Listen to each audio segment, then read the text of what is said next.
Bonjour à tous et bienvenue dans cette nouvelle vidéo, c'est Martin et aujourd'hui on se retrouve pour la visite du château qui se situe juste derrière moi. Concernant les spécificités du château, on est sur une surface de 600 m² pour 440 m² de dépendance. Pour la localisation, on est dans le département de la Saône-et-Loire à côté de la commune d'Autun. Et avant de commencer la visite de ce château, je tiens particulièrement à remercier monsieur Azy Vincent du groupe Mercure sans qui cette visite n'aurait pas pu être possible. Et maintenant que je vous ai donné quelques détails concernant le château, c'est parti pour la visite.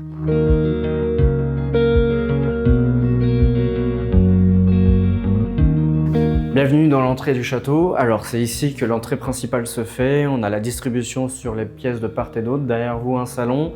On a un deuxième salon, un espace bureau avec salle de bain. Et ici on a un accès salle à manger avec la partie cuisine. Donc là on voit tout de suite ce qui donne le ton de cette pièce. Donc c'est évidemment le sol. On a la montée d'escalier qui est d'époque avec de belles pièces. Et on a la distribution sur la partie chambre qu'on verra juste après. Mais avant d'y aller, j'ai envie de vous emmener avec moi sur la partie donc, du premier salon. Ici, on a un superbe sol en tomates notamment. Donc les propriétaires, pour information, occupent les lieux depuis les années 80. On a cette première pièce qui dessert, donc une première partie qui est à usage de terrasse. Donc c'était à peu près tout pour cette pièce. Et on va passer donc sur le grand salon. Cette pièce donne le ton tout de suite. De belles moulures au plafond. On a également ici une rosace. Un mix parquet Versailles, pointe de Hongrie. Une magnifique cheminée. Alors ça c'est ce qu'on retrouve très régulièrement dans les propriétés. Si vous avez l'habitude de regarder les vidéos, on le remarque toujours qu'il y a toujours ces belles cheminées en marbre présentes dans ces bâtisses-là. Surtout que celle-ci est vraiment en superbe état avec toujours comme d'habitude de très belles moulures incrustées. Cette pièce donc dessert la partie bureau dont je vous parlais juste avant. On a toujours une cheminée toujours en marbre d'un autre coloris cette fois-ci, mais qui est une cheminée toujours utilisable. On le voit que les propriétaires en usent toujours actuellement. Derrière vous avez l'accès sur la partie avant du château.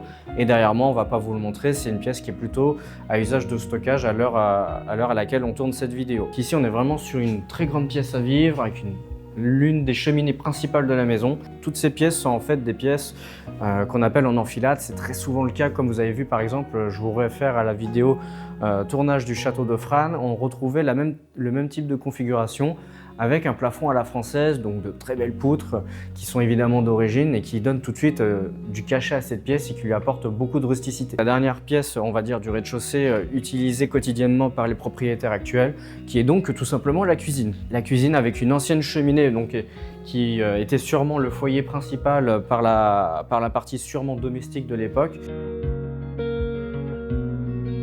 Alors, nous voilà arrivés donc sur le premier niveau du château. Donc on est sur l'une des premières grandes pièces à coucher du château. Superbe parquet d'époque, une belle cheminée en marbre, on va dire un petit peu rosé. On est toujours sur de très grandes pièces, moulures au plafond qui font tout le pourtour. On a moulures en bois également, plusieurs portes pour avoir les accès en enfilade, donc toujours typique de ces bâtisses-là. On a encore une cheminée, donc vous allez le voir, hein, il y a beaucoup de cheminées dans ce château. Donc voilà, ça c'est une pièce qui est un petit peu plus classique, qui donne donc sur l'arrière, qui est un petit peu moins illuminée.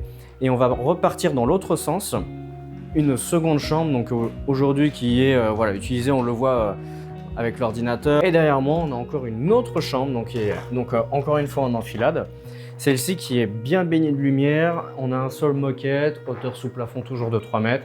On a un accès ici sur une salle de bain qu'on ne vous montrera pas. Le château qui a une autre partie, donc un autre étage qu'on va voir également qui est complètement aménageable, donc qui peut correspondre à des projets de chambre d'hôtes, de réception de manière générale.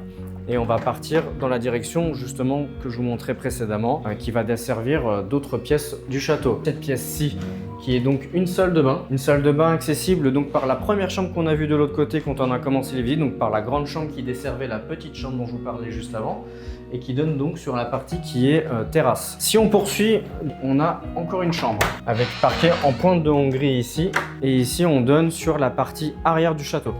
Sur la partie latérale droite, pardon, donc avec l'accès avec l'allée que vous avez vu précédemment dans les plans d'introduction de cette vidéo. On va passer au dernier étage du château, donc c'est la partie dont je vous parlais qui est aménageable, où vous avez beaucoup de pièces qui sont posées de part et d'autre du couloir principal et qui peuvent donc être aménagées selon les besoins des futurs propriétaires.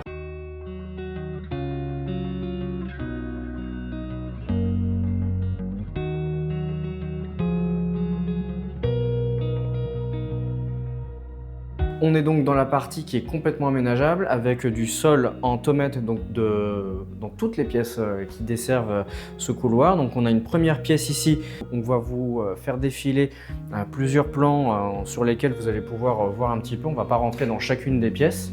On va commencer déjà à avancer dans le couloir pour se diriger vers les pièces qui sont pour l'instant, on va dire, le plus aménagées. Donc ici on a une autre pièce pareil qui n'est pas aménagée. Ici on a une pièce à usage de salle d'eau, salle de bain puisqu'on a une baignoire.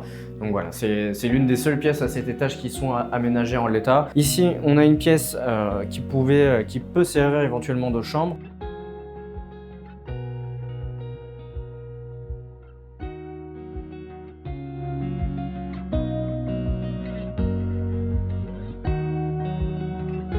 Alors nous revoilà sur la partie extérieure du château. Derrière vous, donc l'allée principale qui permet d'accéder au château en question, donc qui se situe juste sur ma droite.